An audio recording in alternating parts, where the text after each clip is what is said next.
I've titled this talk, Food for Thought. And we're going to talk about a few general things, and then we might look at some of the issues which might affect our minds. And we are living in very troubled times, and I think we need to have absolutely clear thinking patterns.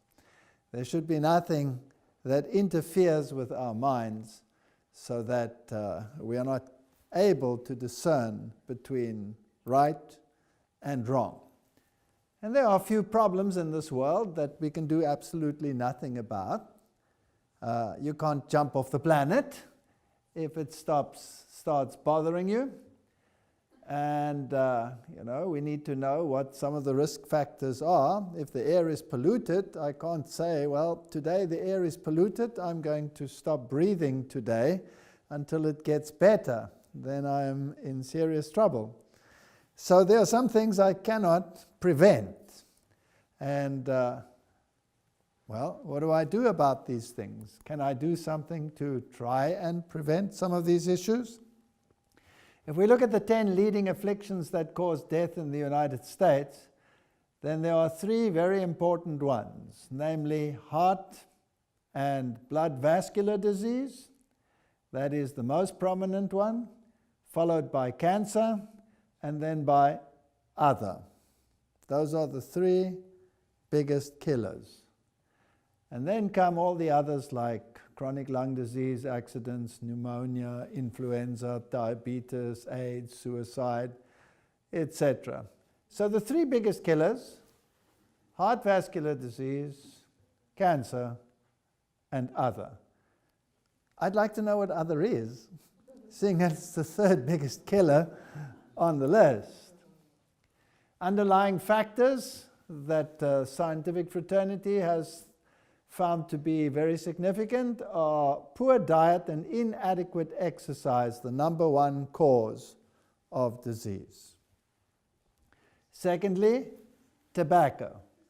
Then comes alcohol, and then infectious diseases, etc., firearms, illicit drugs, etc. So again, number 1, lifestyle diseases. Number 2, a lifestyle disease. Number 3, a lifestyle disease. It's pretty obvious what the problem is and where it lies. So what are the factors that lead to longevity? Number 1, don't smoke. It's very simple. You cut out that huge factor in your life. Get enough sleep, 7 to 8 hours. That's your regeneration time. We have a anabolism and we have a catabolism. There's a time to build and there's a time to break down. There's a time to fill up and a time to detox. And these are all coupled to your sleeping rhythms. And if we have proper sleeping rhythms and we have regularity in those sleeping rhythms, then it'll lead a long way to improving your health and your cognitive function. Everybody knows that sleep deprivation causes havoc with the brain. It's worse than alcohol when it comes to some of those issues. Eat breakfast regularly. Now, if you eat breakfast regularly, the very name tells you that you are breaking a fast, because you're not eating when you are sleeping, which is a very sensible thing, because you're not going to assimilate, you're going to desimilate when you are asleep. So you want to eat breakfast regularly, because early in the morning your metabolism is at its highest, and if you do nothing other than change your eating patterns to breakfast and a later meal, dinner, lunch, whatever you call it in this country, then already you are improving your metabolic processes. And if you eat exactly the same, you can lose weight just by shifting the time that you are eating, because you are metabolizing it better. And a good metabolism means food for thought, that the energy is available for your brain. So that's a very good shift to make. No eating between meals. There's a lot of controversy on that issue. Many people believe you must have a lot of small meals in the day. No, if you have a whole food diet, you just need 2 meals in a day, and you don't want to exhaust your digestive juices by popping something into your mouth every 5 minutes, because every time you go into that process, the glands all secrete their secretory products and you deplete them. So you want to have them nice and ready and stored when you have your next meal. Maintain proper weight. Exercise is very important. And I would say no use of alcohol. How many patients are killed by their cures? This was a very interesting article that appeared a couple of years ago in which they talk about the adverse reactions to drugs, maybe one of the leading causes of death in Western countries. One of the leading causes. Now, drugs have a way of ensuring that some people don't make it to the age to which they could aspire. And if you just look at some of the celebrities in the world, how many of them are dying from adverse drug reactions, even medical prescribed medication, not necessarily recreational drugs. And it is probable that this is the number 3 killer in the world. So if we can live in a drug-free environment, I'm talking about prescription drugs, well, that would go a long way of giving us longevity. And then, of course, prescription drugs have many, many side effects, and many of those side effects affect the mind. They make you tired. Many of them have warnings on them. Do not drink and drive. Your cognitive function will be impaired. Do not do this and that. And we want to have clear minds, so we want to make sure that we are not on unnecessary medication. Now, what happens to all those toxins that we can do nothing about, that come with just with the very fact that we are alive? Well, we have to mop them up.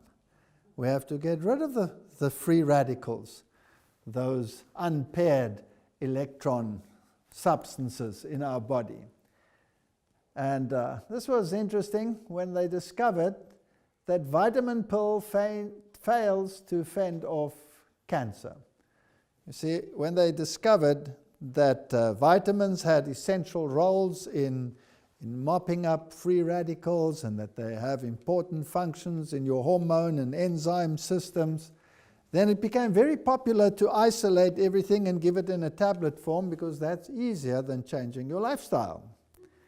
And when they discovered that yellow foods are cancer preventive, well, let's isolate the beta-carotene and that should solve the problem. Now, this was years ago when they discovered that beta-carotene yellow foods are good for you, and they used 2 studies. The one started before the other. One was called the Correct study and the other one was the Finnish study, where they wanted to prove beyond a shadow of doubt that beta-carotene prevents cancer. Now, what better group to use than smokers, right? Smoking is carcinogenic. Let's give one group beta-carotene and the other one we give a placebo, and then we'll know, and then we can put on our label, beta-carotene inhibits cancer. And these studies were supposed to go for 10 years, but they stopped the first one after 4 years because it became quite evident that the extracted beta-carotene was producing more cancer than the placebo. Totally contrary to what you would expect. The Finnish study had been going for quite a while, and it had been running for over 7 years when they analyzed that and came across this terrible problem, which was identical, and that's why they stopped the Correct study. So what was the problem? Dangerous beta-carotene, said the press and the medical magazines. As soon as you isolate a substance from its environment, it can very often have the exact opposite effect of what it has in its natural combination with all the other foods and flavonoids in the food that we have at our disposal. So if they analyze all the foods, you find that they have high sources of vitamin E, which is a powerful antioxidant, and very important for brain function, very important.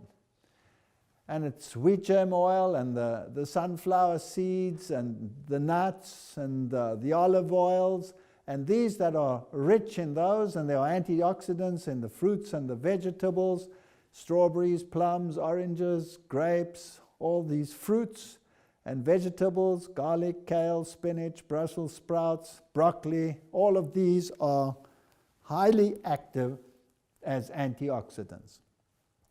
So basically, what is the best tablet that we can consume?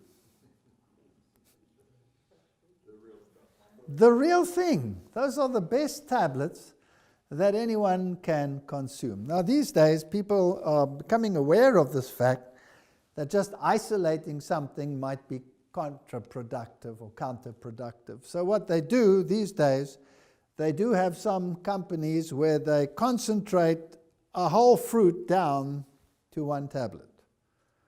And then basically everything that was in the fruit should basically be in the tablet.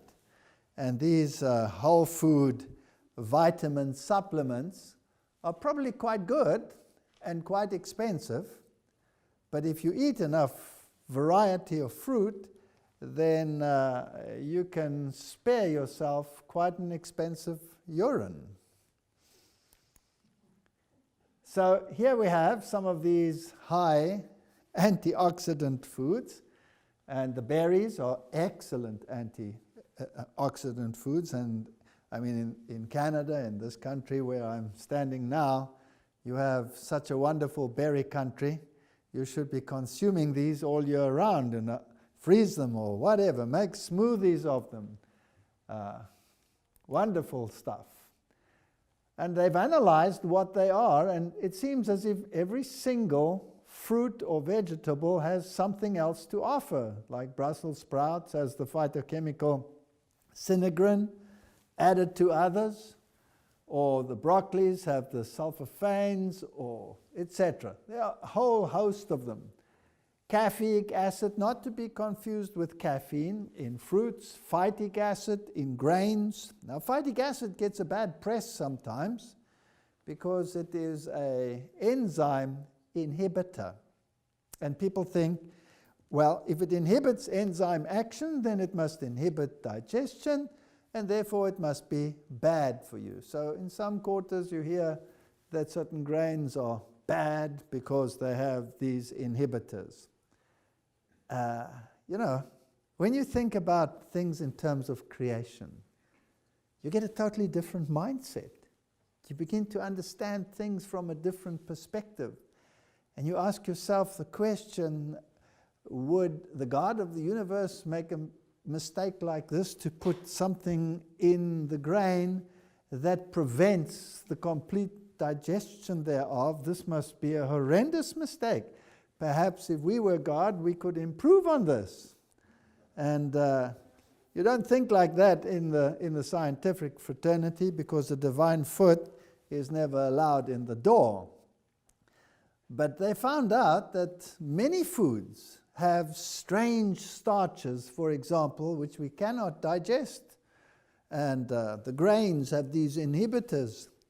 But the interesting thing is, we are not just looking after ourselves.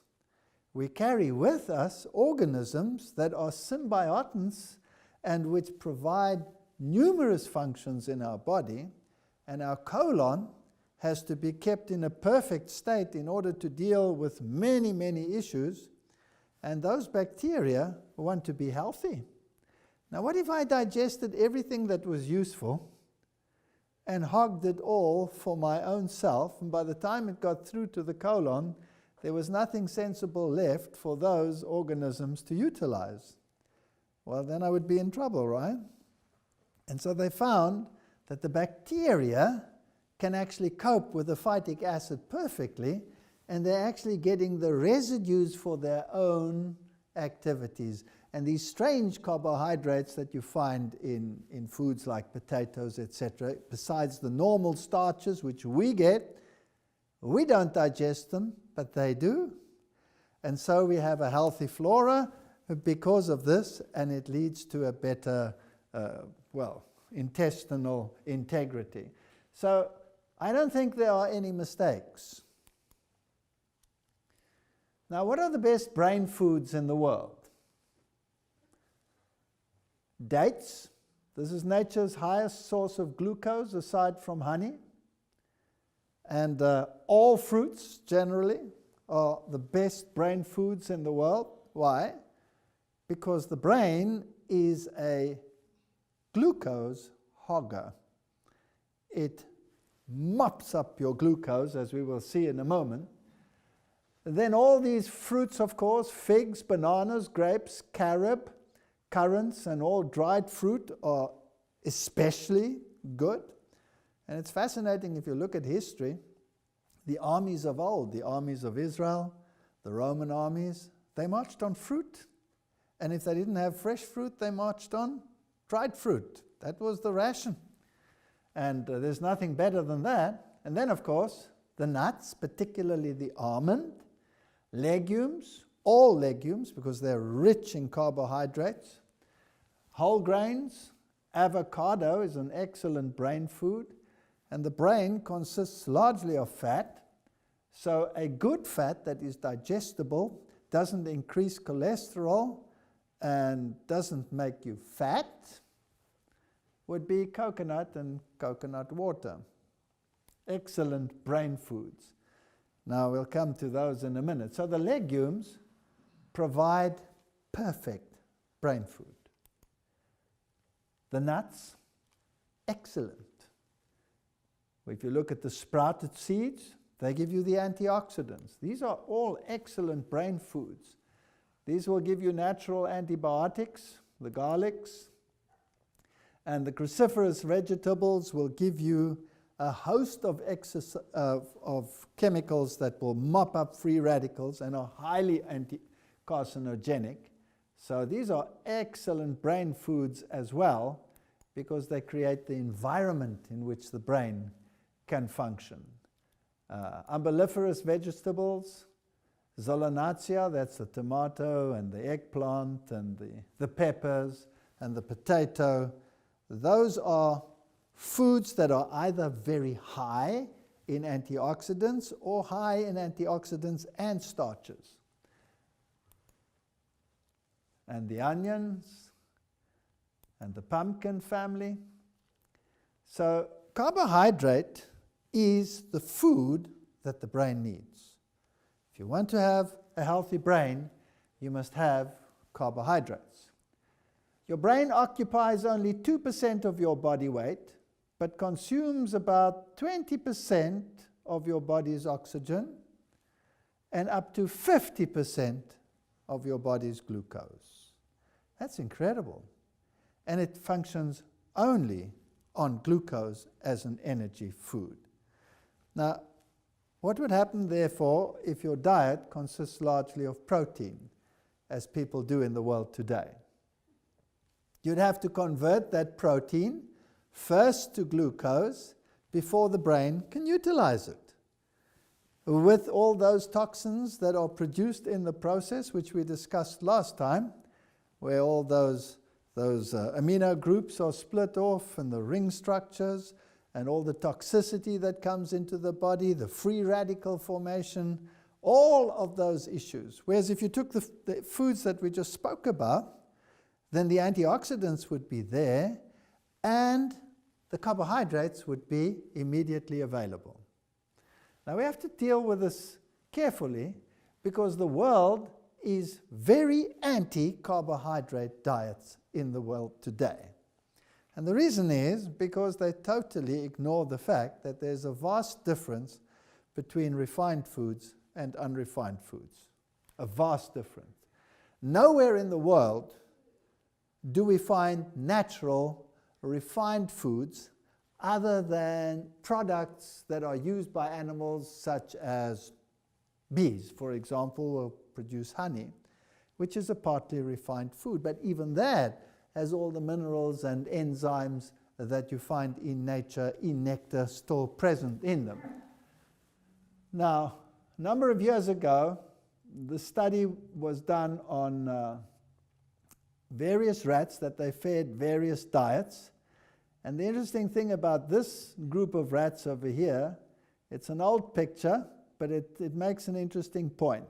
These rats here on the left, you can see their nice taut little tails, they're being held by their tails. They are alive and well and have healthy coats. And these rats on the right over here are on the point of death. They're still alive, but they're on the point of death. That's why they're not moving. You can see their tails are limp. They're not pulling at all anymore. And if you look at them, although the picture's poor, you can see they're pretty tatty. They're moth-eaten. They've seen better days. And what is the difference between the two groups? Because they are of identical age. Absolutely identical. The only difference between the two is not even in diet. They got exactly the same food every single day. But the ones on the left got as much as they needed, and the ones on the right got as much as they wanted. It's the only difference. So the ones on the right overate, and they lived only about half as long as the others. So overeating, even on good food, is just as bad as binging on bad food. So a good piece of advice to have a healthy brain is not to take all the energy and use it to digest your food because you've overstuffed yourself, but to eat enough so that the digestion is rapid, proceeds according to plan, and the energy is quickly available. Refined foods are devitalized foods. They impede the immune system. They eventually will enhance diabetic problems. They are carcinogenic because they don't have the fibers, and so the system becomes clogged. And rats fed carcinogens and complex carbohydrates show lower incidence of breast cancer than rats fed carcinogens and simple sugars. Scientists are sometimes quite mean. To feed an animal specifically a carcinogen is not a very nice thing to do, but if they give them complex carbohydrates, well, then it doesn't happen. Even skin cancer. You know, we put all these creams and all these things on us. They found that if you have a diet rich in phytochemicals, then your probability of getting skin cancer is very, very low. Even when they irradiate the animals, if they give them a phytochemical-rich diet, they don't get those cancers. So what about these foods? Rich, refined, sweet foods. Well, it's glucose. There's lots of sugar there. Is that the way to go to feed your brain? That is the question. And if not, why not? Because the brain utilizes sugar. Eating simple sugars, says the Cleveland Clinic of Wellness, or highly processed carbs provides a quick spike and drop in blood sugar response, which leads to low levels of the brain chemical serotonin. And low serotonin levels lead to feeling bad, crabby, and irritable. Serotonin is involved in the regulation of mood, sleep, and appetite. Low levels of serotonin are linked with depression and anxiety. In fact, the psychiatric drugs that are used in the world to treat people that have schizophrenia or violent emotions are actually drugs that elevate serotonin levels. So obviously, there must be a problem with highly processed, refined foods, and we want to know why. If you look at a normal grain, you'll see it has various components. There's a germ, which is rich in fats and enzymes and some proteins. And then you have the endosperm, which is rich in carbohydrates. And then you have the bran on the outside, which is rich in fiber. And there are two kinds of fiber, soluble fiber and insoluble fiber. Now, if you have the whole grain and it passes through the intestine, then the insoluble fiber creates the bulk so that the fecal matter can pass through unobstructed and pass out readily. And the soluble fiber is equally important because the soluble fiber actually binds to sugar. Now that's an important point. If you have the soluble fiber in your diet and you have the sugars in your diet, they are held by the soluble fiber, but not with strong bonds. So as you're digesting your food, they come loose periodically and they enter your bloodstream.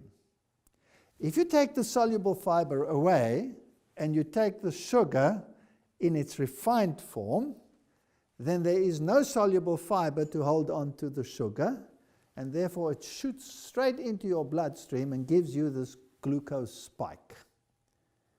You have to deal with this glucose spike because your brain operates in very even glucose levels. That's why we have these systems, these hormone push and pull mechanisms to maintain glucose at absolute equal levels in as far as is possible. So a spike is highly dangerous.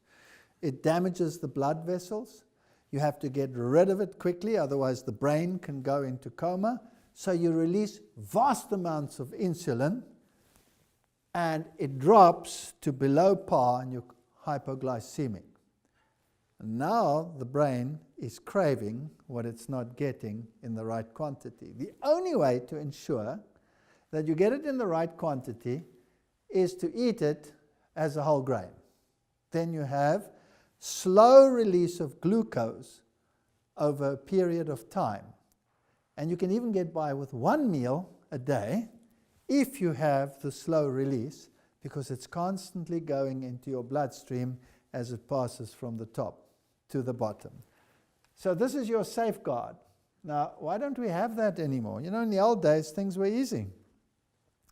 They used to mill the grain with stone mills. And the grain goes in and it grinds this lot together and the whole package deal comes out on the other side. Marvelous. Now, if you're milling this portion over here, which contains the fats, and you leave that grain stored in its milled form, then it can go rancid. If you want to feed millions of people in cities, and you have to produce millions and millions of tons of this to feed humanity, then grinding with a stone is a slow process. We need something fast. And this is where the bolting machines were developed that don't grind everything but work on rollers. So you feed it in and it goes through rollers which are spaced at different levels, and it cracks this outer layer off in the first rollers, get narrower and narrower, and then eventually this is crushed fine and comes out. And this, being full of oil, the germ, actually, because it's oily, sticks to the rollers. So then you have a scraper on the roller and it scrapes it off. So at the end of the process, you have three products. You have the wheat germ, you have the white flour, and then you have all the bran in three piles. Well, that's marvelous, because now you can sell three products rather than just one product, which is good for the industry. So the one goes into the cosmetic industry, the other one goes into the constipation industry, and the other one goes into the white breads and the sweet things that we eat on a daily basis. And because it is dysfunctional, we are basically, all of humanity, in this crisis of being, well, hypoglycemic. This is colon cancer rate and the amount of fiber. And you can see that as the fiber increases, so the rate of cancer actually comes down. Now, what's also fascinating about fiber is that the non-soluble fiber, which sees to the motility in your gut, actually combines with excess cholesterol and toxins. That's very fascinating. I mean, why should the grain be able to bind with the substance that you want to get rid of when it is in excess? It smacks of design to me. And that would prevent, all the extensions and the diverticuli and all those gut problems that we have in the world today. Now, this is typically what happens if you have a glucose meal without fiber. As you look at the glucose levels in the blood, and these are minutes after a meal, so this is 180 minutes, so that's 3-hour period. When you have that meal, immediately the glucose level rises, and then in response to insulin release, which then also rises, it actually drops down, and here it is at a lower level than when you started. So we call this portion, this drop, hypoglycemia, low blood sugar. This is insulin secretion in the two graphs. And you see this graph over here in the glucose ends up where it was, basically. So what happened here? This is when you add fiber, then the glucose level doesn't drop down to hypoglycemia. So it's fascinating that if you go into nature and you take a fruit, the more sugar there is in the fruit, the more what will there be in it? The more soluble fiber. Now, who thought of that? Who thought of that? The sweetest thing on earth that you can chew as a fruit is a date. And a date is sticky and tacky. Why? Because it's rich in soluble fiber. So if you want to give your kids a treat, then get them used to taking a date. Because then the glucose doesn't shoot into the blood, but rises, gives the energy, and over a period drops down and slowly releases it. If you want to go on a marathon run, what would you take along? What would be a good food to take along? A date. Or maybe a banana, but a date in particular. These are the symptoms of hypoglycemia: heavy sweating, shaking, these are the autonomic activation symptoms, warmness, heart palpitations, anxiety, shivering, or the neuroglycopenic symptoms, which are confusion, drowsiness, weakness, difficulty in speaking, loss of concentration, visual disturbances, double vision, dizziness, all of these combined. Now, this is about a description of humanity today. This is what they all are. Humanity today is largely in this state. Here's a German medical magazine. Short, rapid rise in glucose is particularly dangerous. And then it describes the damage it does to the blood vessels and the damage it does to your glucose metabolism, your insulin, hormone control systems, all of these. The American Nutrition Association writes an interesting thing about excitotoxins. Now here's something else that we have to talk about. The taste that kills, which explains that certain amino acids, when overly abundant in the brain, can cause neurons to die. Many biochemicals can act as neurotransmitters in the brain. Some excite our neurons, others calm them. In particular, glutamate, aspartame, or aspartate in this case, cysteine, are 3 amino acids that excite our neurons and can be called excitotoxins. They are now added in large amounts to our food supply. All right. So if we look at the whole food industry, if you eat a lot of fruit, you're getting the sugar almost instantly, slowly, because of the fiber that is in the natural fruit. Your brain gets fed all the time. Now your brain also has to send messages between neurons via the axons and the dendrites, and this is a very controlled reaction. Some of these messengers, there are many messenger types in the brain, some of them are actually single amino acids. Now, this is fascinating. Between your brain and the rest of your body, there's a blood barrier. So that only that goes through to your brain that must be utilized. You don't want your neurons firing when they shouldn't be firing. You want them to fire when they are responding to certain reactions. So these neurotransmitters are stored in very specific places and enzymatically released when necessary, in no other way. And they are simple amino acids.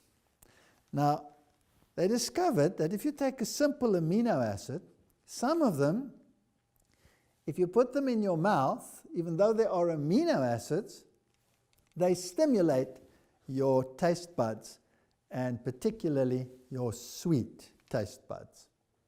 So they taste incredibly sweet. And this was very useful because now you could add this to a sweetener and not get all those carbohydrates in their free form, which, because you're producing too much insulin, pushes them into the cells, and eventually you get obese as a consequence. So now they started adding these to the diet, because what harm can it do? After all, it's an amino acid, and we all need amino acids. So there's a huge industry in the world dealing with free amino acids. But the problem is that some of them are actually neuron inducing activity. They produce neuron activity. So glutamate, aspartate, cysteine are three of them. And there are others as well. Now, in what form do we get our amino acids in our meals? Protein. Protein. We don't get free amino acids in nature. We get protein. Now, when we eat the protein, no digestion takes place in the mouth. Eventually, in the stomach, you add enzymes, and they're split into polypeptides, large protein chunks. Then they go through to the duodenum, trypsin is added, and they are further broken down. So here in the first part, there is no absorption of amino acids because you're dealing with large molecules. A little bit further down, smaller portions, no absorption. Then as you go further down the intestine, they're split into smaller sections. And then when you get to the bottom of the intestine, then you get the exopeptidases, which split off the individual amino acids. Now that's very important. So where in the digestive process do the free amino acids actually start coming into existence? Right down in the bottom of the intestine. Nowhere in the top portion where you are absorbing. Right down in the bottom. Now, the top portion is drained by blood vessels which go directly into your blood. That's why glucose from fruit kicks in quickly, because it goes directly into the blood. It's beautifully, is it a word I may use? Designed? So that those foods go quickly into your blood. But these at the bottom, the free amino acids, they don't go directly into the blood, because the bottom is drained by the hepatoportal system, which means that blood goes to the liver. And the liver is a factory. And the liver takes the free amino acids and packages them 2 by 2 into dipeptides. Now they're inactive in terms of neurotransmission in your bloodstream. They're floating around. They can be taken up into the brain. They'll do nothing in your brain. Nothing. They won't transmit any activity over there. And then they're packaged and placed and stored in particular areas. And when necessary, an enzyme splits them, and the free amino acid can do its job. So in a natural meal, in a normal environment, you never get free amino acids. But now you've discovered that they are sweet. They're not really sweet. They just stimulate the sweet receptor. And it fools the brain, because the brain now also knows, oh, this is sweet. And it sends a message, there's sugar coming. And then you start producing insulin to cope with the sugar. And eventually, there is no sugar, because you're on a diet and you're on this stuff. And so eventually, the body says to the brain, excuse me, you are lying to me, and thou shalt not lie. So you don't produce enough insulin anymore, and then you're in trouble. You're a type 2 diabetic, basically. So what about these substances? Here's a partial list of the most common names for disguised monosodium glutamate, because that produces the free amino acid which actually stimulates the brain.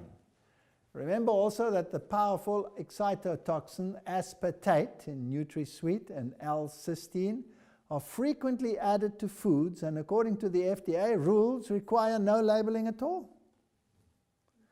Additives that always contain MSG, I didn't give the whole list, otherwise we'd get confused. But of course, if it says monosodium glutamate, it has those excitotoxins in it. Hydrolyzed vegetable protein is another name for disguising that name. Hydrolyzed protein, hydrolyzed plant protein extract, sodium caseinate, calcium caseinate, yeast extract, texture protein, autolyzed yeast, hydrolyzed oat flour. These all are actually acronyms for MSG. So you have to start reading. When you buy, use your eyes. Read the labels. Now I want to talk about one, just to give you an example of what happens when you take this, because this is the one that is used most commonly. And we're talking about foods that affect your brain. Aspartame is the technical name for the brand names NutraSweet, Equal, Spoonful, Equal Measure, all of these. And it accounts for about 75% of adverse reactions to food additives, as reported by the US Food and Drug Administration, and there's the webpage. There are some 90 symptoms listed in the report of the Department of Health and Human Services. Headaches, migraine, dizziness, seizure, nausea, numbness, muscle spasm, weight gain, rashes, depression, fatigue, irritability, tachycardia, rapid beating of the heart, insomnia, vision problems, hearing loss, heart palpitations, breathing difficulties, anxiety attacks, slurred speech, loss of taste, tinnitus, vertigo, memory loss, joint pain. The list is extensive. And the question is, what does it do to the brain? Remember, it's free amino acids. Now let's see what else. The following chronic illnesses can be triggered or worsened by ingesting aspartame: brain tumors, multiple sclerosis, epilepsy, chronic fatigue syndrome, Parkinson's, Alzheimer's, mental retardation, lymphoma, birth defects, fibromyalgia, diabetes. I mean, this doesn't sound like a very pleasant product. It's made of 3 chemicals: aspartic acid, phenylalanine, and methanol. Now, aspartic acid is an amino acid taken in its free form, unbound to protein. It significantly raises blood plasma levels of aspartate and glutamate. Aspartate and glutamate are excitotoxins. So in other words, when you're taking this substance, your brain is firing when it should not be firing. So you will have reactions. And many food additives, colorants, and all of these do exactly the same thing. I don't want to go into every single one. It's not necessary. But these excitotoxins actually stimulate the brain to such an extent that you have the hyperactivity in the world that we have today. I remember in the good old days that when the teacher said, "sit still," everybody understood what it meant. Nobody understands in this day and age what it means. And my wife, for example, taught in a school with problem children in a very, very, very poor society. And all they ate was refined food. And if you can think of all the troubles that came along with that. Now, what happens when you do this?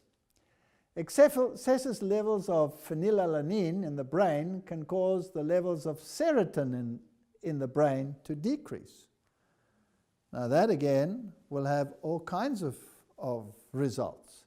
And you can have bipolarism, you can have episodic events in the brain of deep depression to euphoria and all of those issues. And then the methanol that is produced when you take this is actually not just a byproduct, as you will see.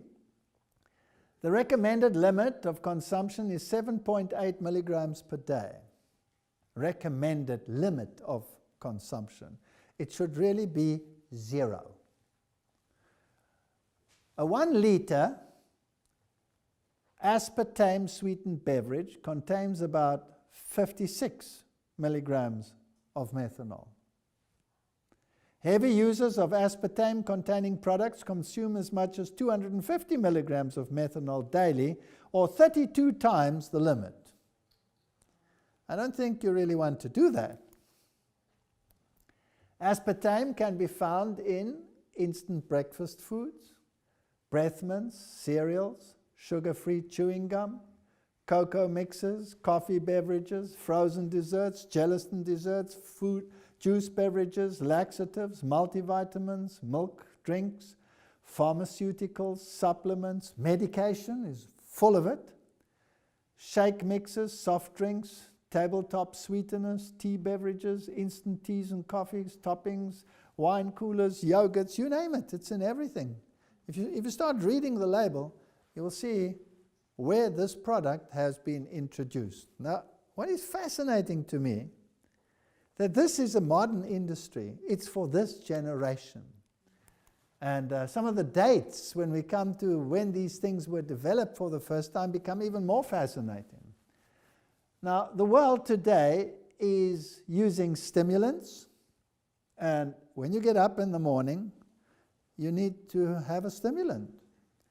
So the stimulants used are tea or coffee or cola drinks, or if you're addicted to smoking, nicotine, or if you're a druggie, cocaine and amphetamines. And then at the end of the day, because you're highly stimulated, you need a depressant. So you come home, you need an alcohol, you need a beer or a glass of wine or a whiskey or whatever. Or if you're into this sort of lifestyle, narcotics and cannabis or marijuana or hashish.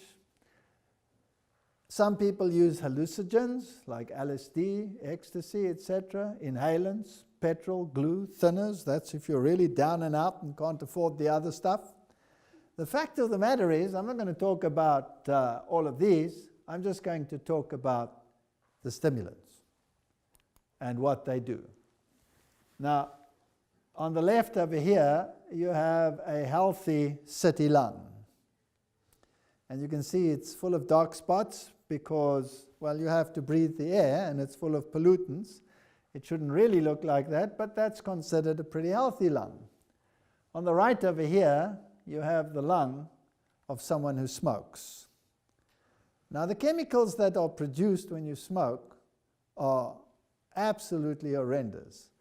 The benzene derivatives that are carcinogenic, the nicotine, of course, and then, of course, the massive oxygen deprivation that you have in your system directly affects your brain.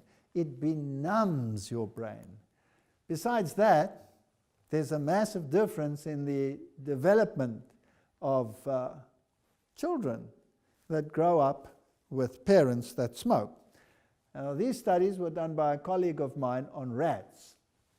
And he took pregnant rats, pregnant female rats, and he injected by weight the equivalent of what a human being on average smokes, if he is a smoker, of nicotine.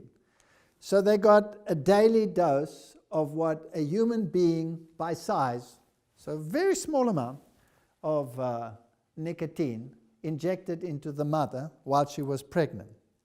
And then he looked at the pups after they were born as to how the lung developed. Now the pups, of course, never smoked.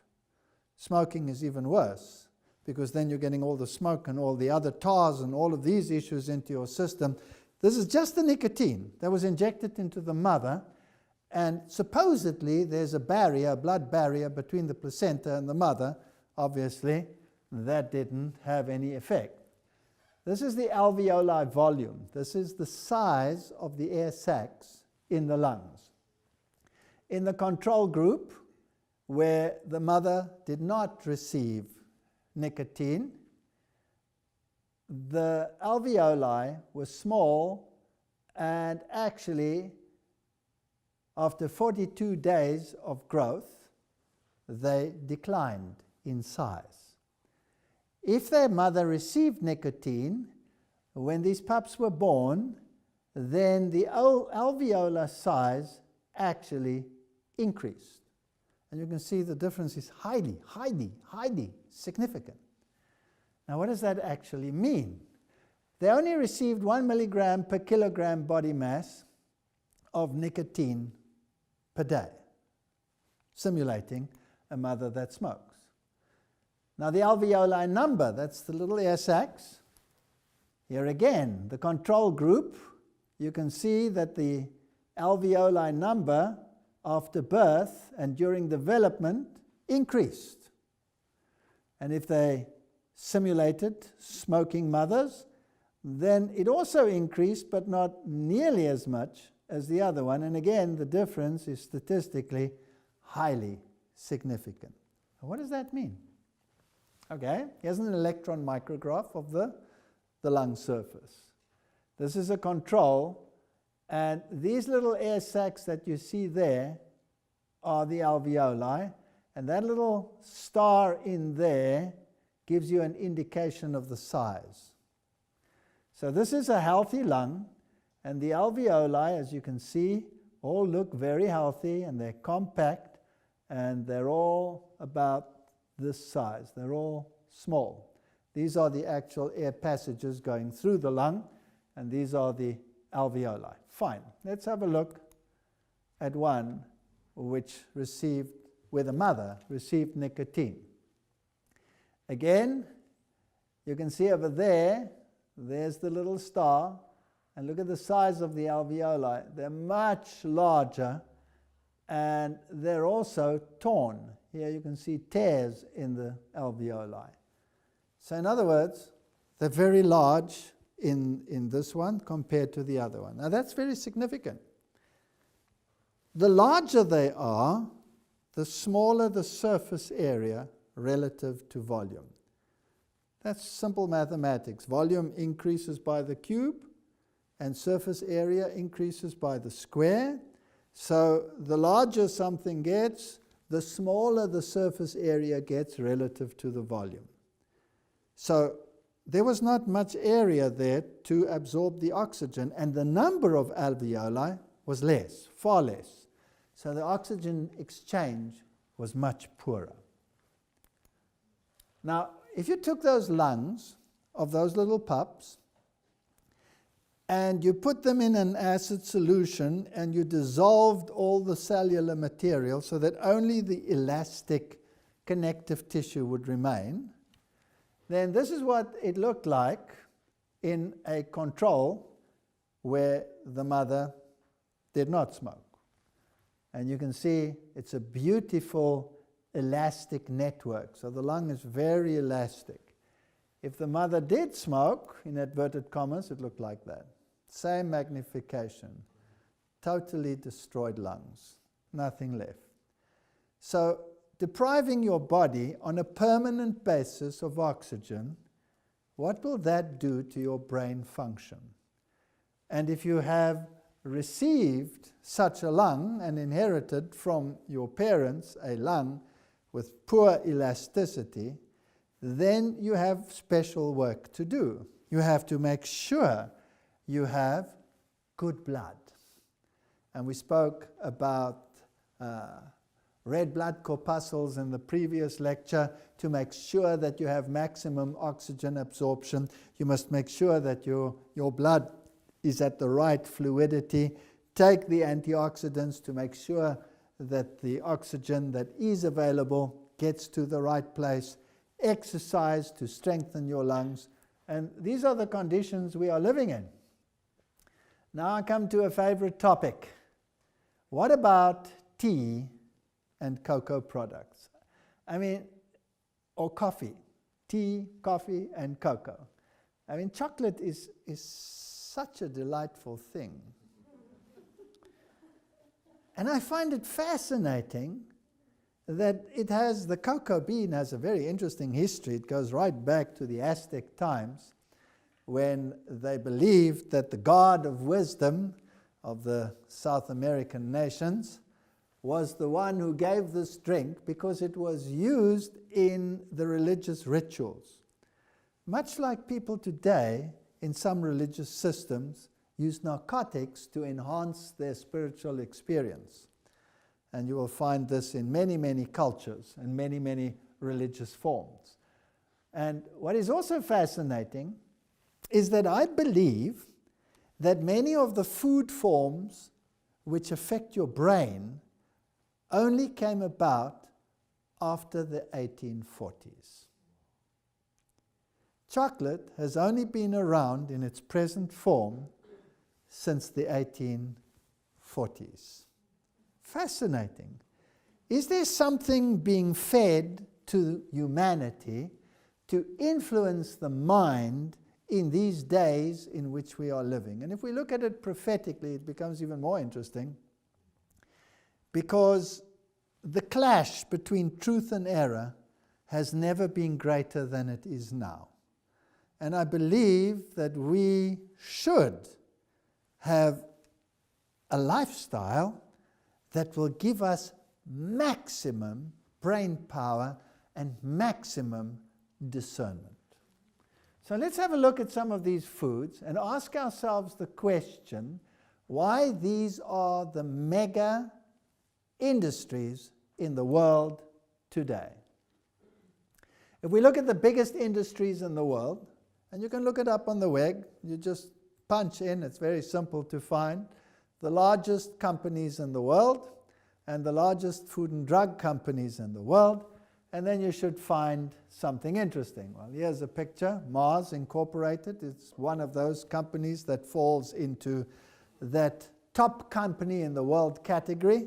Some of these companies are number 1 or number 2 or number 3 up to number 10 in the hit parade. I mean, this is competing with mega mining companies and computer companies, etc. Mars Incorporated makes these sweet little treats like Milky Way, Snickers, and Twix. And here you have the cocoa beans being imported for the production thereof. And these things have only been available since after the 1840s. Never before in history, except perhaps as this watery drink that they made for ritual purposes. And then it became popular when the cocoa bean was brought to Europe by Christopher Columbus.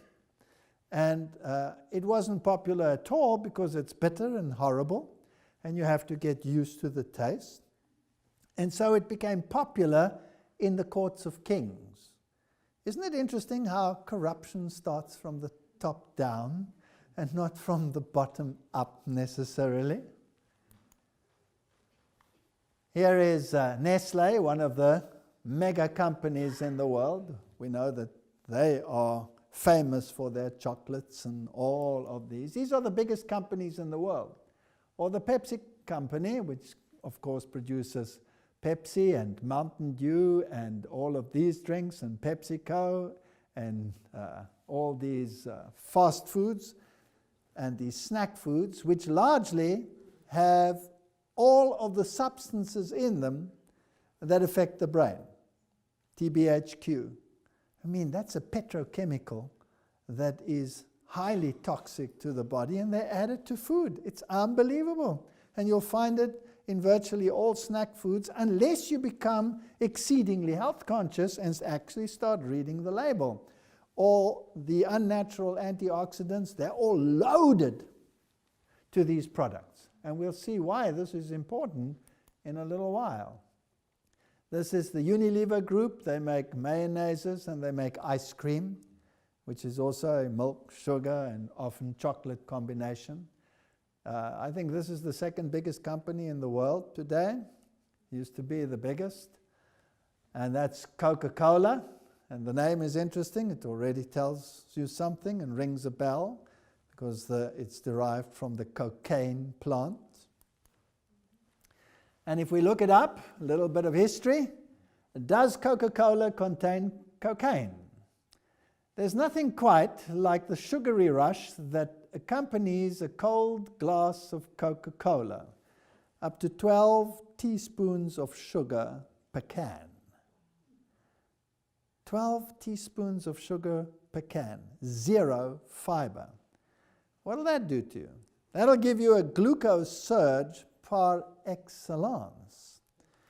It'll shoot your glucose up, give you the concomitant insulin surge, bring you into hypoglycemia, make you depressed, reduce your brain function until you become non-functional. And the way to solve that problem is to take another one. And the same with coffee or any one of those drinks. And then to make it worse, they add caffeine. And we'll see to that what that does in a moment. Until 1903, the world-famous soft drink contained a significant dose of cocaine. While the Coca-Cola company officially denies the presence of cocaine in any of its products, past or present, historical evidence suggests that the original Coca-Cola, in fact, did contain cocaine. But Coke wouldn't become completely cocaine-free until 1929. That's an interesting date, very interesting date, when scientists perfected the process of removing all psychoactive elements from cocoa leaf extract. While the modern-day recipe for Coca-Cola is highly prized company secret, there is reason to believe that the beverage still contains the same non-narcotic cocoa leaf extract that it did in 1929, and according to the New York Times, the Coca-Cola company was continuing to import coca leaves from Peru and Bolivia until at least the late 1980s. So what they're doing, we don't know, but probably the drug is extracted now so that it's no longer there, but it has been replaced with caffeine. Another mega company is Mondelez International. They produce Cadbury and Trident and Oreto and all of these products. So what are the mega companies in the world today? Those that produce chocolate, those that produce milk sugar combinations, and I didn't even list here the coffee companies, and I didn't even list the alcohol companies. So these are what are the mega companies today? Alcohol, chocolate, and these sweet things, and coffee. Now here's a tea plantation, and you can see it's nicely maintained, perfectly square, and looks magnificent. And this is the eland, the largest antelope in the world, and it is chewing away at this acacia tree. Now when the eland actually chews this plant, The plant, when it is broken, releases a pheromone, and the pheromone instructs the rest of the plant that it's being eaten. And immediately the plant responds by introducing more tannin and certain alkaloids. And immediately, when those levels of those toxins rise, the eland decides that this plant is no longer palatable and moves on.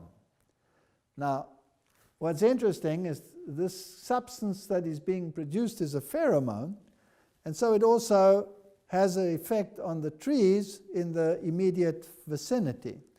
So this prevents overgrazing. I think it's a perfect design structure. So the animal will eat here, because a herd normally passes through, they will eat, and then they will walk away, and they'll walk 100 meters, 200 meters, and go and graze over there where the effect is not felt. So the animal is clever enough to avoid the alkaloids which are produced so that it won't be overgrazed. Because what's the point if the animal destroys the entire plant? This is a very clever mechanism. Now, is this evolution or is this design? To me, it smacks of design. It's a beautiful design. Can you see how nice and flat the surface of this tea plantation is? Absolutely perfect on top. Now, plants don't grow like that, so how did they get like that? Well, you can't go and prune those. It would take too long with a little shear or something like that. So traditionally, you walk through it with long sticks and you just knock off the tops. And they're so au fait with it, they do it beautifully, and you get this nice flat surface at a height where you can easily harvest. Perfect. But when you slash it like that and you break the leaf, then what does that simulate? Somebody chewing the plant. And so how does the plant respond to this? Increases the toxins, the alkaloids and the tannins, to prevent further grazing. Now, it's interesting that the plant also takes care of its regrowth. Again, is this evolution or is this design? So it takes care of the regrowth. How? By ensuring that the new plant that grows, the new leaf and the bud, contains the highest level of these toxins, so that the animal will avoid it and not come and chew all the new growth, so that the plant has an opportunity to regenerate itself after it's been eaten. And that's how it is avoided. And this is exactly what mankind does. It simulates the grazing, chopping it off like that, and then they go and they pick the regrowth. Can you see the lighter ones? That's the regrowth. And it consists of the two leaves and the little bud. And that has the highest level of caffeine and other alkaloids in it. Now, if you use it just like that, you call it green tea. It still has high levels of caffeine. It also has, like any plant has, nutrients in it, of course. But if you have a toxin together with nutrients, then rather take something that is not affected like that. Now, if you take natural herbal teas, like, for example, rooibos tea or any herb tea out there, when they harvest it, it's the whole plant they harvest. It's not done in this method. So there is no reaction by the plant. You're getting just the good stuff. But using this method, you're actually picking the most toxic portion that every sensible animal on the planet would avoid. Now, man is not satisfied with the green state unless you can fool a health freak to take it. So what he does is he dries it. What does that do? It concentrates it. And then he goes a step further. Then he takes this dried state and he puts it in big vats and starts fermenting it. So bacteria come and they ferment it. What are the bacteria using? Everything that's edible in the plant. And when the fermentation process has stopped, that means that everything that is a nutrient has been removed. So what is left? Pure, unadulterated toxin. That's what's left. Now you take this and you dry it again, concentrate it down, package it, and you call it black tea. And black tea is full of compacted toxins that every sensible animal on the planet, except the stupidest planetary animal, will avoid. Now you pour that into a cup of hot water and extract the toxin. What does it taste like? Disgusting. It's bitter. That's why these drinks didn't take off, except for ritual purposes, until they turned it into a culture. And in order to get it down, what did they add? Sugar. But that wasn't enough, so they added milk, because milk masks the bitterness and it flows better down into the stomach. And the sugar, of course, masks the taste. Now imagine what trouble you have to go to make something that is impalatable, palatable. And why do people do it? Why? Why is it a mega industry? Here are the structures of the alkaloids that you find in tea, coffee, and cocoa. They're very similar. Theophylline is what you find in tea, and it's very similar, just a small change over there. Theobromine is the main component of cocoa, which is used in chocolate, and caffeine is the main component that you will find in coffee. But you'll find caffeine and the other products in tea as well. So they're there in various combinations. Now, caffeine influences many body function: gastrointestinal function, weight loss, kidney and urinary tract.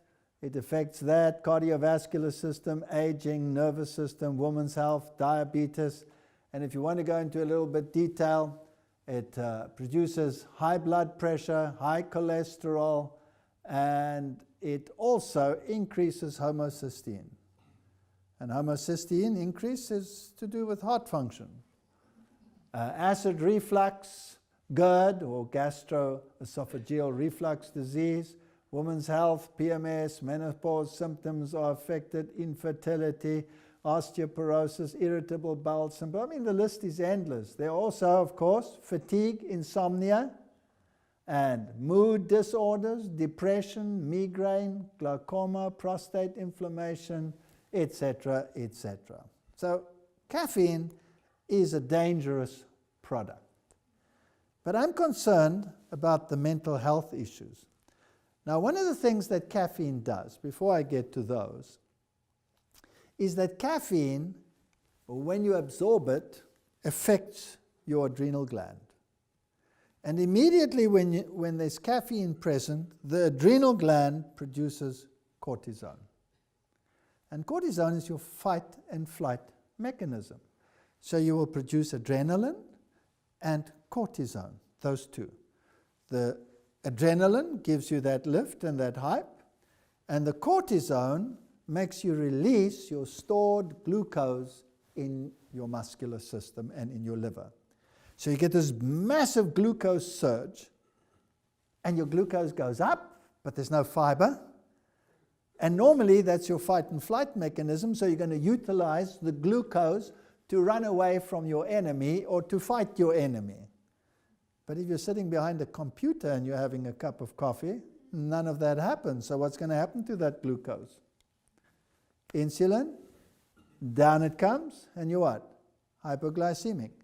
So just the caffeine will do what the sugar meal will do. Exactly the same thing. So now, what if you take a can of Coca-Cola that has 12 teaspoons of sugar and you add caffeine? What happens? You get a double whammy, because both of them will produce hypoglycemia, and it will put your mind into such a roller coaster that it's unbelievable. But theobromine in chocolate, caffeine in coffee and in tea is not the only substance that we find that have these effects. So these alkaloids are actually classed as stimulants or psychoactive drugs, which act primarily on the central nervous system, where they alter brain function, resulting in temporary changes in perception, mood, consciousness, cognition, and behavior. Caffeine is the world's most widely consumed psychoactive drug. Stimulants appear to have positive, invigorating effects on the mind and body, but in reality they exhaust the system, which causes cravings for more stimulants, and this way a dependency on the drug is developed. These alkaloids induce symptoms which mimic many psychiatric disorders. Now, imagine how useful it would be for a company if it could add an addictive substance to its food. Then everybody will buy it, especially when they become addicted, even if they don't know it. Well, that's how you become the number 1 or the number 2 or the number 3 or the number 4 company in the entire world. That's one way to get rich. But what if there's a spin-off and a byproduct? That you become incapable of discernment. Is that a possibility? Nutritional biochemist Stephen whatever says in his book Caffeine Blues, if a person were injected with 500 milligrams of caffeine, that's less than the dosage in some 16-ounce brews, if it went directly into the bloodstream and not via the gut, within about an hour he or she would exhibit symptoms of severe mental illness. Among them hallucinations, paranoia, panic, mania, and depression. But the same amount of caffeine administered over the course of a day only produces the milder forms of insanity, for which we take tranquilizers and antidepressants. In over a decade of practice as a clinical nutritionist, I have seen firsthand with thousands of clients that caffeine is a health hazard. Anxiety, muscle aches, PMS, headaches. However, if that's all caffeine has done to you, you're lucky. What about people misdiagnosed as neurotic or even psychotic who spend years and small fortune on psychotherapy, all because no one asked them about their caffeine intake? Can we afford in this day and age, with so much deception, to be psychotic and neurotic? The Diagnostic and Statistical Manual of Mental Disorders states the following: manic episodes, panic disorders, generalized anxiety disorders, amphetamine intoxication, sedative, hypnotic, and anxiolytic withdrawal or tobacco withdrawal, sleep disorders, medication-induced side effects, e.g. akathisia, that's if you can't sit still. When you have to move. You have to move. You cannot sit still. Can cause a clinical picture that is similar to that of caffeine intoxication. All of those things, caffeine will do exactly the same thing. Here's another publication from the medical journals. Caffeine intake often perpetuates many of the factors contributing to weight gain and continued obesity. Coffee and caffeine intake aggravates stress, including physical, mental, and emotional stress, leading to increased levels of glucocorticoids, which I spoke about just now, including cortisol. A well-documented relationship exists between chronically elevated levels of these stress hormones and the deposition of excess fat in the abdomen, leading to obesity as well as increased caloric intake, particularly increased ingestion of fats and sugars. Just run your mind over this. The last century is the century when refined food came into the world, when the mills were all changed to bolting mills, when the hypoglycemia epidemic started, when refined foods took the place of whole foods, when the antioxidants were reduced, when cigarette smoking was introduced. I mean, where did cigarettes come from? The only ones who smoked funny things were the Indians. And Columbus took it back and said, now look what these guys do, you know, they do this kind of thing. And humanity said, but they're crazy. And it took years and years and years and years and decades before people started doing these things. In this last century, all of these things have come to a head. Gamma-aminobutyric acid is a neurotransmitter naturally produced in the brain and nervous system as well as the heart. It plays an important role in mood and stress management and influences a person's sense of well-being. So this is a natural hormone that gives you your sense of calmness and well-being. Caffeine has been found to interfere with the binding of gamma-aminobutyric acid receptors, preventing it from performing its calming function. Who would want you to be in a constant agitated state? Is there an enemy somewhere on the planet that might have that propensity? Now, theobromine gets even worse. And it doesn't have the same effect as caffeine on your glucose metabolism, but it has an even wider scope in its activity. Now, if you take a simple slab of chocolate, a 1 ounce Cadbury milk chocolate, it contains 44 milligrams of theobromine. Chocolate syrup contains 89 milligrams in 2 tablespoons. And chocolate flavor mix in whole milk, 2 to 3 heaped teaspoons, 8 ounces of whole milk, 120 milligrams. Now, don't the kids drink that a lot? Don't they drink that a lot? And then they all have the combination of milk and sugar, which is a deadly combination. Because milk, when it enters into your stomach, is not digested as other foods are. In fact, it goes quickly through to the rest and is absorbed basically undigested because we don't have the enzymes to deal with the casein anymore after we are weaned. And it changes the acidity in your stomach. And then the glucose ferments in there, and you have fermenting products, which is the worst kind that you could possibly have. Because what you really want is to get good glucose, but now you're getting fermented fatty acids. So that's not really brain food. Okay. Chocolate, food or drug. This is a publication. Although addictive behavior is generally associated with drug and alcohol abuse or compulsive sexual activity, and this is another very interesting pointer. Originally, the South Americans in their rituals, and you know that the religions were largely sexual religions, sexuality played a very important part. They used the cocoa extract as an aphrodisiac. So it stimulates the lower passions. And it's very fascinating that if a young man takes a young lady out, it very quickly comes to mind to appease her with a slab of chocolate.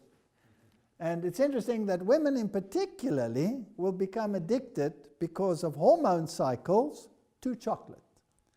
And those cycles actually run with the hormone cycle. And this is a very dangerous thing in the society that we live in now, because I don't think there's anybody that waits for something which is called in the old days matrimony. Chocolate may evoke similar psychopharmacological and behavioral reactions in susceptible persons. A review of the literature on chocolate cravings indicates that the hedonic appeal of chocolate, the fat and the sugar, the texture and the aroma, is actually important. What does it actually do? Is likely to be a predominant factor in such cravings. Chocolate may be used by some as a form of self-medication for dietary deficiencies, e.g. magnesium, and by the way, it causes magnesium loss, and it causes calcium loss. And magnesium is a very important enzyme for brain function, very important. or to balance low levels of neurotransmitters involved in the regulation of mood, food intake, and compulsive behavior.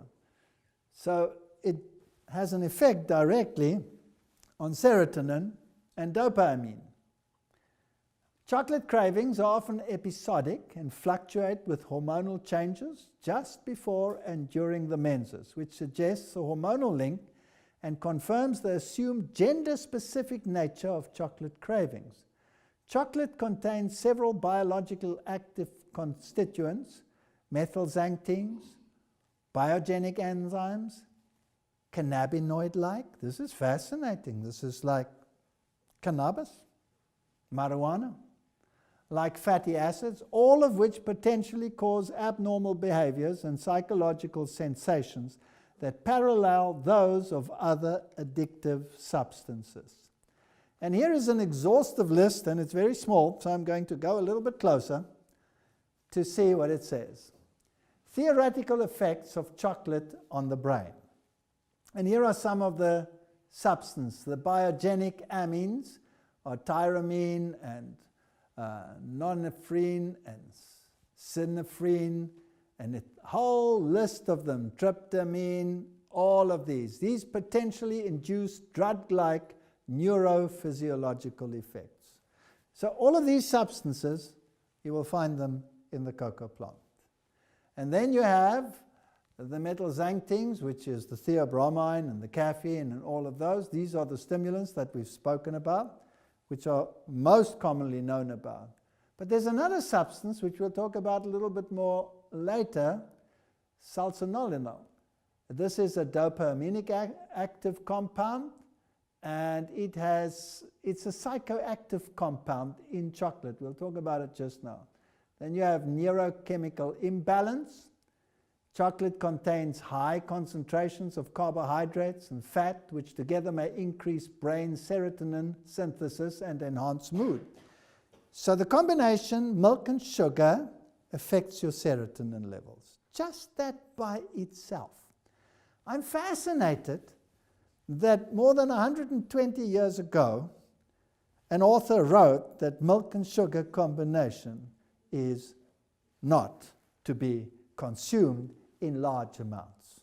Not entirely discarded necessarily, but not in large amounts. And then you have endogenous opioid peptides, possibly produced when chocolate is consumed because its high concentration of fat and sugar, and the brain's interpretation of the experience is then pleasurable. So this creates the euphoric side, the happiness syndrome. And then you have other compounds, fatty acids, that may target endogenous cannabinoid systems of the brain. So they induce symptoms like cannabis. And then you have the neuropeptides, which fluctuate in specific brain peptides and cause differences in the way neurotransmission takes place. Far too much sugar is ordinarily used in food. This was written more than 120 years ago. Cakes, sweet puddings, pastries, jellies, jams are active causes of indigestion. Especially harmful are the custards and puddings in which milk, eggs, and sugar are the chief ingredients. The free use of milk and sugar taken together should be avoided. I frequently sit down to the tables of the brethren and sisters and see that they use a great amount of milk and sugar. These clog the system.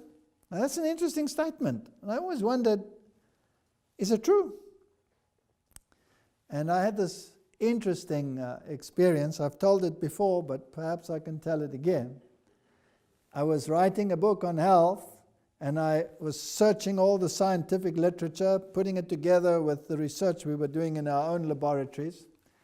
But one of the issues that I didn't have time for at that stage, and I wanted to find something in the literature, was the question, milk and sugar.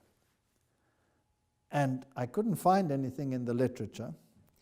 And as I was mulling over this, I thought to myself, well, maybe a higher force can help me to find this?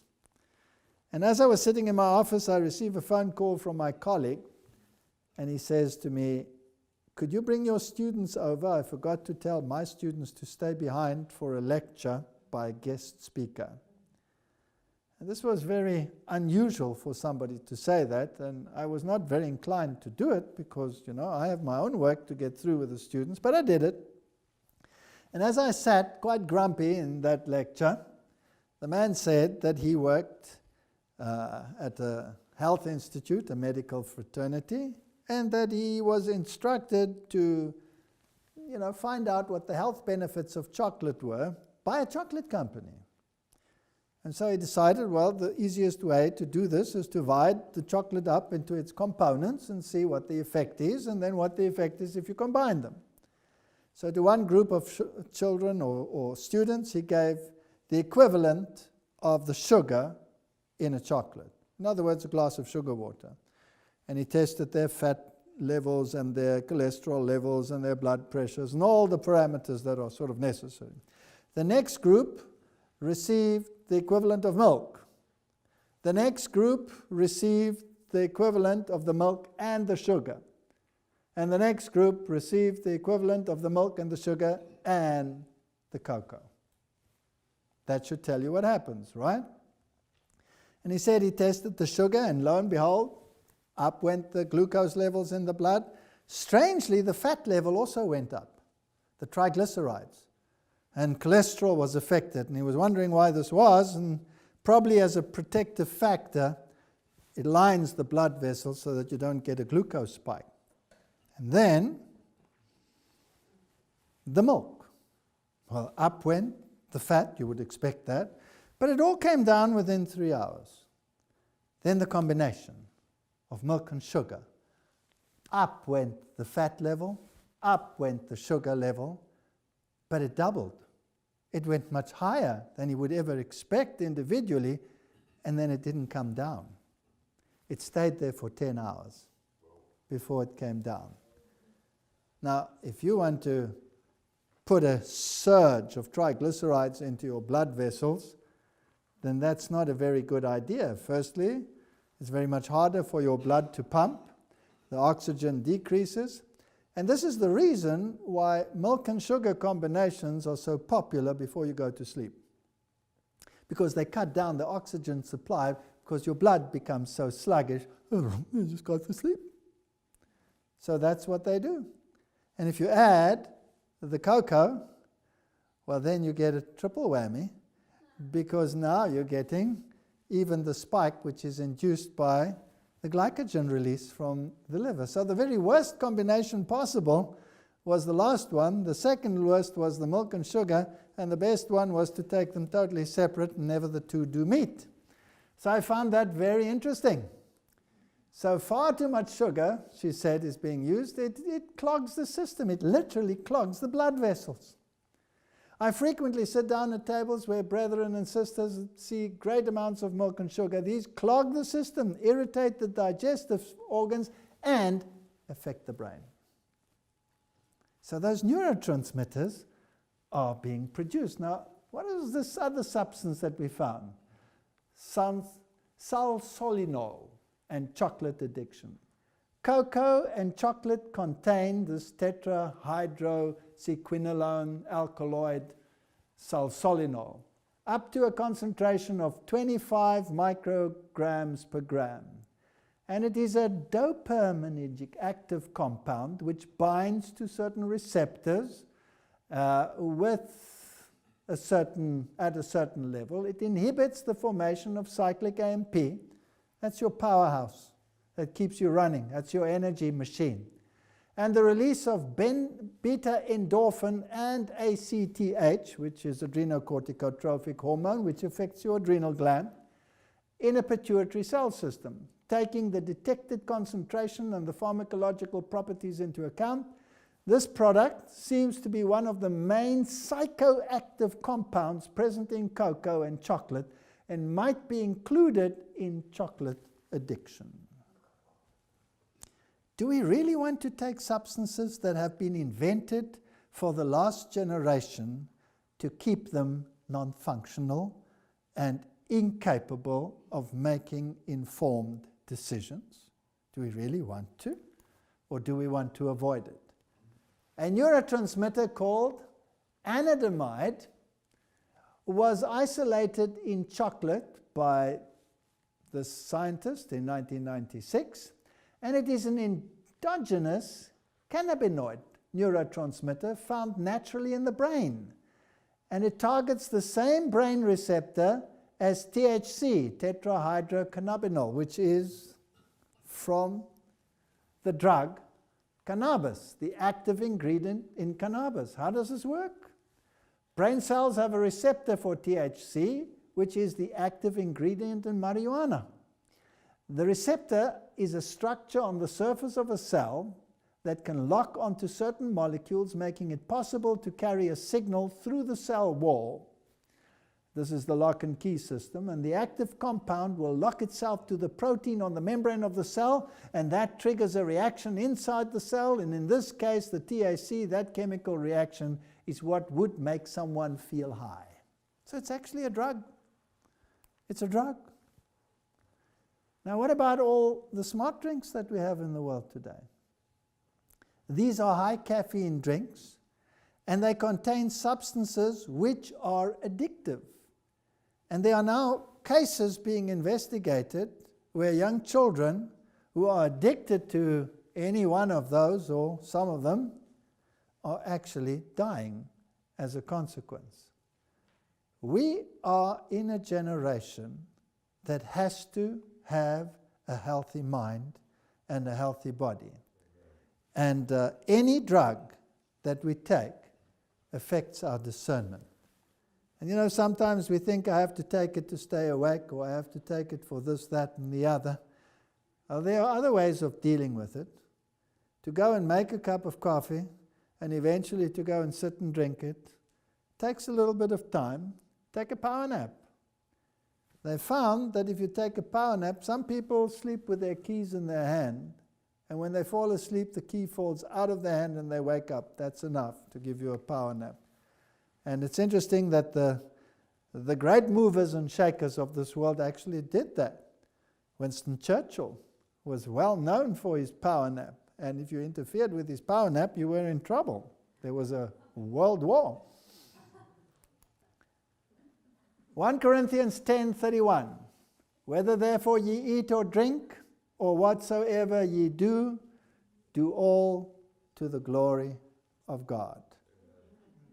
And I'm fascinated to see that in the literature that we have at our disposal, it states quite clearly what the effects of coffee and tea are, and that it's in a worse category than any of the other things that are listed as harmful for us in these times in which we are living. And it is my conviction that we, in the times that we are living in, must make sure that our minds are pure and clean and functional. Thank you.